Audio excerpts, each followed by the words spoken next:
Hello friends, welcome back to my YouTube channel Ravi is and science. Friends, आज के इस lecture में हम एग्रोनॉमी का एक टॉपिक डिस्कस करेंगे और जैसा कि आप स्क्रीन पर देख पा रहे हैं, आज के इस लेक्चर में हम मूंग के कल्टीवेशन से रिलेटेड कुछ इंपॉर्टेंट वन लाइनर को डिस्कस करने वाले हैं। तो साथ ही वीडियो लेक्चर को स्टार्ट कर रहे हैं, पर स्टार्ट करने से पहले जैसा कि अपने हम लेक्चर में हमेशा कहते चले आ रहे हैं कि जो भी साथी पहली बार इस लेक्चर को देखते हैं या जो फर्स्ट टाइम इस चैनल पर विजिट करते हैं, अगर वो चैनल को सब्सक्राइब नहीं किए हैं तो चैनल को सब्सक्राइब कर लें, बेल आइकन को हिट कर लें और ऑल नोटिफिकेशन को ऑन कर दें, जिससे कि जब भी हम कोई नया लेक्चर लेकर आएँ तो उसकी नोटिफिकेशन उन्हें आसानी से मिल सके। आइए लेक्चर को स्टार्ट करते हैं। तो कुछ इंपॉर्टेंट वन लाइनर यहाँ पर जो है इंक्लूड किए गए हैं जो कि मूंग की कल्टीवेशन से रिलेटेड हैं। तो सबसे पहले हम बात करें मूंग के फैमिली की बात करें तो ये लेग्यूमिनेसी प्लांट का एक पौधा, लेग्यूमिनेसी कुल का एक पौधा है। और मूंग का जो एक नया नाम जो है अभी जो ट्रेंड में आया है वो फेसियोलस ओरेंस है। ठीक है, इसका जो नया नाम है वो फेसियोलस ओरेंस है। इसके उपकुल की बात करें तो उपकुल इसका यानी सब फैमिली पेपियोनेसी है। और ओरिजिन की बात करें, उसकी उत्पत्ति की बात करें तो उत्पत्ति भारत माना जाता है, इसका ओरिजिन सेंटर भारत माना जाता है। क्रोमोसोम नंबर की बात करें तो गुणसूत्र की संख्या की, तो गुणसूत्र संख्या इसमें 24 हैं, 24 हैं। मूंग को कैच क्रॉप के रूप में भी उगाया जाता है। मूंग जो है इसे कैच क्रॉप के रूप में उगाया जाता है। तो कमेंट बॉक्स में बताइए कैच क्रॉप क्या होती है, कैच क्रॉप किसे कहते हैं, और भी एक या दो क्रॉप्स के नाम बताइए जो कैच क्रॉप के रूप में कल्टीवेट किए हैं, कैच क्रॉप के रूप में जिनको ग्रो किया जाता है, उगाया जाता है। अगला देखिए पॉइंट, मूंग को गोल्डन ग्राम भी कहता है। तो मूंग को गोल्डन ग्राम के नाम से भी जाना जाता है। क्यों इसे गोल्डन ग्राम कहते हैं ये भी कमेंट बॉक्स में आप हमें कमेंट करके बताइए कि मूंग को गोल्डन ग्राम के नाम से क्यों जाना जाता है। आगे चलते हैं, नेक्स्ट अगला क्वेश्चन देखते हैं। मूंग में प्रोटीन की जो मात्रा होती है वो 25% होती है, तो अच्छी खासी मात्रा में प्रोटीन की मात्रा होती है। जो कि पल्स क्रॉप है, तो पल्स क्रॉप में भी वैसे भी जितनी अधिकांश आपकी पल्स क्रॉप्स होती हैं, दलहनी फसलें होती हैं, दलहनी फसलों में जो है प्रोटीन की मात्रा ठीक ठाक पाई जाती है, अच्छी मात्रा में पाई जाती है। तो मूंग में 25% के समथिंग प्रोटीन की मात्रा पाई जाती है, 60% लगभग कार्बोहाइड्रेट्स होता है और 1.3% तक इसमें फैट यानी वसा की मात्रा पाई जाती है। तो ये इसका न्यूट्रिटिव वैल्यू होता है। आगे देखते हैं, भारत में सबसे अधिक जो मूंग का उत्पादन होता है वो मध्य प्रदेश में होता है। और बात करें राजस्थान की, तो राजस्थान का जो नागौर डिस्ट्रिक्ट है, राजस्थान के नागौर डिस्ट्रिक्ट में इसकी काफ़ी ज़्यादा उत्पादन होता है। अगर राजस्थान की बात करें, स्पेशली राजस्थान की, तो राजस्थान का जो नागौर डिस्ट्रिक्ट है वहाँ पर जो है मूंग का जो है कल्टीवेशन बहुत ज़्यादा किया जाता है, इसका प्रोडक्शन भी वहाँ बहुत ज़्यादा होता है। अब हम बात करते हैं जलवायु की यानी क्लाइमेट की। तो किस प्रकार की जलवायु इसके लिए फेवरेबल है, किस प्रकार की जलवायु की इसे आवश्यकता होती है। तो ये जो है आपका, जैसे कि आपको पता है कि ये जायद की फसल है, यानी आपका जो जायद सीज़न है, जो आप क्रॉप सीज़न पढ़ते हैं तो उसमें जायद का जो सीज़न है उसकी फसल है। और वर्षा ऋतु का जो समय आता है तो उस समय इसकी खेती की जाती रहती है। मतलब इसको जब आप सोइंग करते हैं, मतलब आप ये रबी की सीज़न के बाद इसकी सोइंग करते हैं और वर्षा का समय आ जाता है तो ये वर्षा ऋतु का पौधा है और 60 से 70 दिन में इसकी फसल जो है तैयार हो जाती है पक करके। जायद में भी उत्पादन लिया जाता है। तो जायद की मेजरली जायद की फसल है ही ये।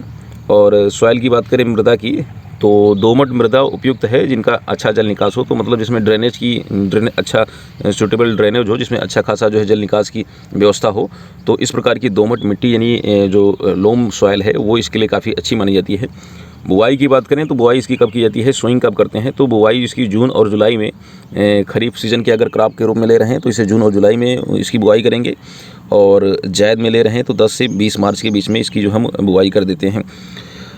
सोइंग मेथड की बात करें तो कतार से कतार व पौधे से पौधे की स्पेसिंग की बात करें तो कतार से कतार यानी आपका row to row and plant to plant जो स्पेसिंग रखते हैं इसमें 30 to 10 सेंटीमीटर रखते हैं। यूजुअली जो हम लोग इसकी सोइंग करते हैं तो हम लोग ब्रॉडकास्टिंग मेथड से ही इसकी सोइंग कर देते हैं, लेकिन अगर आप इसको प्रॉपरली अच्छे तरीके से इसका कल्टीवेशन करना चाहें तो प्लांट टू प्लांट और रो टू रो का स्पेसिंग यानी रो टू रो और प्लांट टू प्लांट का स्पेस जो है आपका 30 और 10 सेंटीमीटर का रखें तो बेहतर इसके जो है पौधों की स्प्रेडिंग होती है और अच्छा जो है प्रोडक्शन भी देखने को मिलता है। अब बात करते हैं सीड रेट की। तो सीड रेट यानी बीज दर कितना इसको चाहिए, तो बीज दर यानी सीड रेट उसको 16 से लेकर 20 किलोग्राम पर हेक्टेयर के हिसाब से सीड रेट की आवश्यकता पड़ती है। और बीज उपचार के लिए FIR जो मेथड जो है वो अपनाया जाता है। FIR मतलब क्या होता है, F का मतलब होता है यानी फंगस, I का मतलब इंसेक्टिसाइड, R मीन्स आपका राइजोबियम कल्चर। तो इस विधि द्वारा राइजोबियम कल्चर के 3 पैकेट प्रति हेक्टेयर के हिसाब से जो है इसका उपचार किया जाता है। अंकुरण जो होता है इपीजियल टाइप का होता है। तो ज़्यादातर जो आपकी पल्स क्रॉप होती हैं, दलहनी जो फसलें होती हैं, उनमें इसी प्रकार का अंकुरण देखा गया है। तो क्या है इपीजियल, आप कमेंट बॉक्स में हमें ये भी बताइए। तो आज के लेक्चर में हमने 2 से 3 क्वेश्चन आपको दिए हैं, तो सारे क्वेश्चंस जो हमने आपसे पूछे हैं कमेंट बॉक्स में ज़रूर बताइए।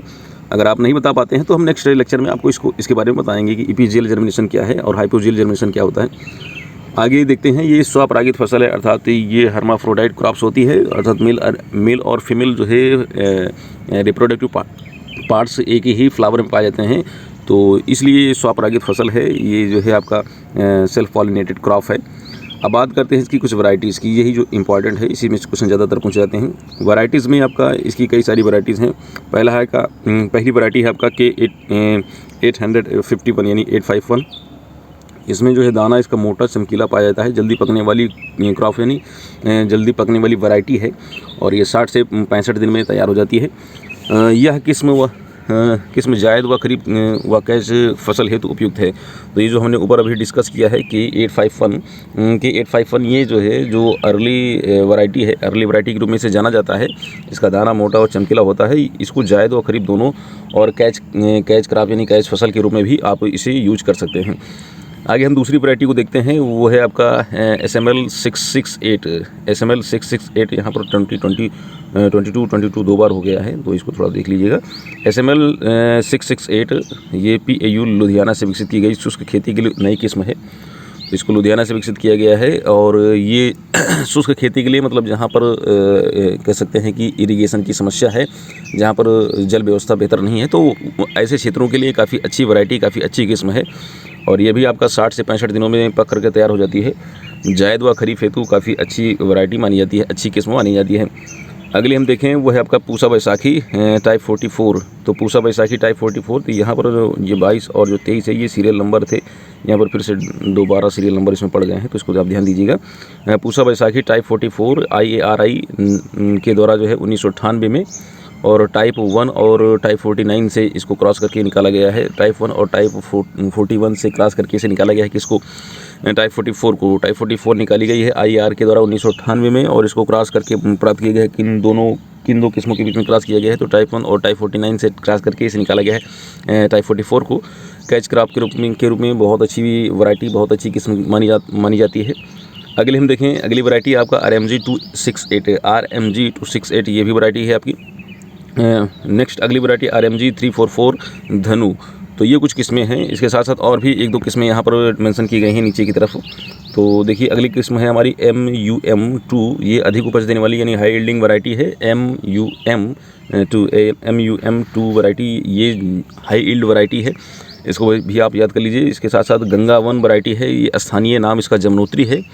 तो ये गंगा 1 वैरायटी से लोकल नाम इसका जमुनोत्री भी है। गंगा 8 है, इसका स्थानीय नाम गंगोत्री है।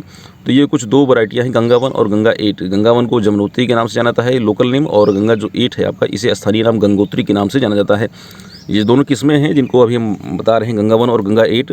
ये दोनों किस्में सिंचित व असिंचित खेती के लिए उपयुक्त हैं। तो दोनों प्रकार के जो है कल्टीवेशन के लिए उपयोग की जाती है। अगर सिंचाई की व्यवस्था है तो वहाँ ऐसे क्षेत्रों के लिए भी सूटेबल हैं, और अगर सिंचाई की व्यवस्था प्रॉपरली नहीं हो पा रही है तो ऐसे क्षेत्रों के लिए भी ये सूटेबल मानी जाती है। तो इरीगेटेड और अनइरीगेटेड दोनों प्रकार के जो है एरिया के लिए काफ़ी अच्छी वैरायटी मानी जाती हैं, गंगा 1 और गंगा 8। अगली वैरायटी देखिए RMG 62। ये खरीफ और जायद के लिए काफ़ी अच्छी वैरायटी मानी जाती है। और नेक्स्ट अगली वैरायटी है आपका पंत मूंग 1, और नेक्स्ट अगली वैरायटी है आपका PDM 11139, और IPM की 203 भी वैरायटी इसकी है। 1-2 वैरायटियाँ और नीचे डिस्कस की गई हैं, GM4 PM5 MH421 और शीला, सुनैना, मोहिनी, वर्षा, सत्या, ये भी कुछ वैरायटियाँ हैं मूंग की। गन्ने के साथ इंटरक्रॉपिंग के लिए पूसा बैसाखी व टाइप 44 उपयुक्त है। तो टाइप 44 अभी जस्ट ऊपर मैंने इसको डिस्कस किया है, टाइप 44, टाइप 1 और टाइप किसके बीच में क्रॉस की गई है एक बार देख लेते हैं। टाइप 49 और टाइप 1 के बीच में क्रॉस करके टाइप 44 को निकाला गया है। तो टाइप 44 और पूसा बैसाखी ये जो है आपका इंटरक्रॉपिंग के लिए गन्ने के साथ में जो है यूज की जाने वाली किस्में हैं। तो इसको भी याद रखिए, शीला, सुनैना, मोहिनी, सत्या और वर्षा, ये कुछ वैरायटियाँ हैं जो कि मूंग की वैरायटियाँ, इनको भी आप याद रखिए। अब बात करते हैं इरिगेशन की सिंचाई की। तो इसको कितनी सिंचाई की आवश्यकता होती है, तो इसकी सिंचाई, अगर सिंचाई की प्रॉपरली व्यवस्था है तो पहली सिंचाई हम इसको 20 से 25 दिन बाद कर देते हैं। ठीक है, 20 से 25 दिन बाद हम पहली सिंचाई करते हैं। जब आप सोइंग करते हैं, सोइंग के 20 से 25 दिन बाद पहली सिंचाई की जाती है, फर्स्ट इरिगेशन करते हैं। उसके बाद जो दूसरी सिंचाई करते हैं वो फूल आने से पूर्व, फली बनते समय, ठीक है, फूल आने से पूर्व फली बनते समय, ये किस प्रकार का जो है कंटेंट हुआ। द्वितीय सिंचाई करते हैं फूल आते समय, ठीक है। ऐसे कह सकते हैं कि फूल जब फ्लावरिंग आ रही है, थोड़ा सा ये मैटर यहाँ पर गड़बड़ हो गया है, फूल आने से पूर्व फली बनते समय करते हैं। ये क्या हुआ, फूल आने से पूर्व फली कैसे बन जाएगी, अरे भाई पहले फ्लावरिंग होगी तभी तो पॉडिंग होगी। ये थोड़ा कंटेंट यहाँ पर गलत हो गया है, तो फूल आने से पूर्व इसको आप ऐसे लिखना चाहिए था। जब फ्लावरिंग कह सकते हैं कि जो दूसरी सिंचाई करेंगे, दूसरी सिंचाई फ्लावरिंग के समय करेंगे, जब पुष्पन की क्रिया होगी तो उस समय करेंगे। अगला देखते हैं, अगला जो हमारा पॉइंट है वो फ्लूक्लोरिलिन, ये जिसे बेसालिन कहते हैं, इसको 1 किलोग्राम पर हेक्टेयर के हिसाब से PPI बुआई से 2 से 10 दिन पूर्व अगर प्रयोग करते हैं, या पेंडीमेथिलीन का प्रयोग करते हैं 1 kg पर हेक्टेयर 1000 लीटर पानी में इसको जो है डिज़ोल्व करके अंकुरण से पूर्व इसको इस्तेमाल करते हैं, तो इससे क्या होता है कि जो खरपतवारों की समस्या होती है उससे जो है निपटारा हो सकता है। अब प्लांट प्रोटेक्शन की बात करते हैं, पादप संरक्षण की बात करते हैं, तो कुछ बीमारियों को हम यहाँ पर डिस्कस करते हैं, कुछ रोग जो हैं। तो पहला आपका चित्ती जीवाणु रोग।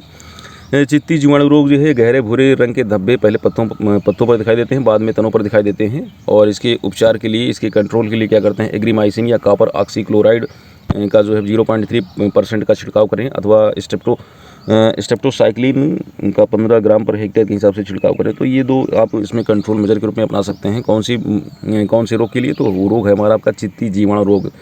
चित्ती जीवाणु रोग के लिए आप एग्रीमाइसिन या कॉपर ऑक्सीक्लोराइड का 0.3% का जो सोल्यूशन वाला जो है मिश्रण तैयार करके, या फिर आप चाहें तो स्टेप्टोसाइक्लिन का 15 किलोग्राम पर हेक्टेयर के हिसाब से छिड़काव करिए और इस रोग से निजात पाइए। दूसरा है जो हमारा जो रोग है वो है पीला मोजाइक, येलो मोजाइक, पीला मोजाइक। तो वायरल डिजीज है, यह वायरस द्वारा फैलता है। वायरस का संवहन सफ़ेद मक्खी यानी वाइट फ्लाई के द्वारा होता है। मूंग, उड़द व चवला का प्रमुख रोग है। नेक्स्ट अगली जो हमारा जो डिजीज़ है वो है आपका लीफ कर्ल या पर्णकुंचल रोग। यह भी वायरस द्वारा फैलने वाला रोग है, और इसका भी जो है आपका ट्रांसमिशन जो होता है वो वाइट फ्लाई के द्वारा होता है। मूंग, उड़द व चावला का ये भी प्रमुख एक और रोग है। तो लीफ मोजाइक और लीफ कर्ल या पर्णकुंचल रोग से कहते हैं। अगली जो डिजीज़ है, अगली जो बीमारी है वो सर्कोस्पोरा पत्ती धब्बा रोग। सर्कोस्पोरा पत्ती धब्बा रोग, ये जो है आपका इसके उपचार के लिए आपको कार्बेंडाजिम व टोप्सिन 2 ग्राम प्रति लीटर के हिसाब से अगर आप इसको स्प्रे करते हैं तो इस डिजीज़ या इस रोग से आप छुटकारा पा सकते हैं। अब बात करते हैं उपज की बात करते हैं। तो उपज इसका कितना ईल्ड कितना होता है, तो 5 से लेकर के 10 क्विंटल पर हेक्टेयर के हिसाब से इसका ईल्ड देखा गया है। तो इसकी उपज की बात करते हैं, उपज जो है 5 से लेकर के 10 क्विंटल पर हेक्टेयर के हिसाब से इसका उपज देखा गया है। तो 1 हेक्टेयर में 5 से 10 क्विंटल तो बहुत कम उत्पादन होता है, बहुत ज़्यादा उत्पादन इसका नहीं होता है। कीट की बात करें तो इसका जो एक जो इम्पॉर्टेंट इंसेक्ट है जो इस क्रॉप में देखा गया है लगते हुए, तो वो है आपका तना मक्खी, जिसे यूजोफोरा पर्सियाला कहते हैं। वह एक और इंसेक्ट है कातरा। तो ये रोग इसमें ज़्यादा देखे गए हैं इस क्रॉप में, मूंग क्रॉप में। तो इसके नियंत्रण के लिए आप मेलाथियान 50 EC का 1.5 ml प्रति लीटर के हिसाब से छिड़काव करें, तो इससे आप इस इंसेक्ट से, इस कीट से आप निजात पा सकते हैं, इससे आप जो है छुटकारा पा सकते हैं। तो साथियों, ये लेक्चर हमारा था जो है मूंग कल्टीवेशन से रिलेटेड। तो लेक्चर आपको कैसा लगा कमेंट बॉक्स में आप हमें अपने सुझाव जरूर दीजिए। जल्द ही एक नए लेक्चर के साथ आपसे मुलाकात करते हैं, आपसे रूबरू होते हैं। तब तक ऐसे ही लेक्चर को देखते रहिए और अपनी प्रिपरेशन ऐसे ही बनाए रखिए। जय हिंद, जय भारत।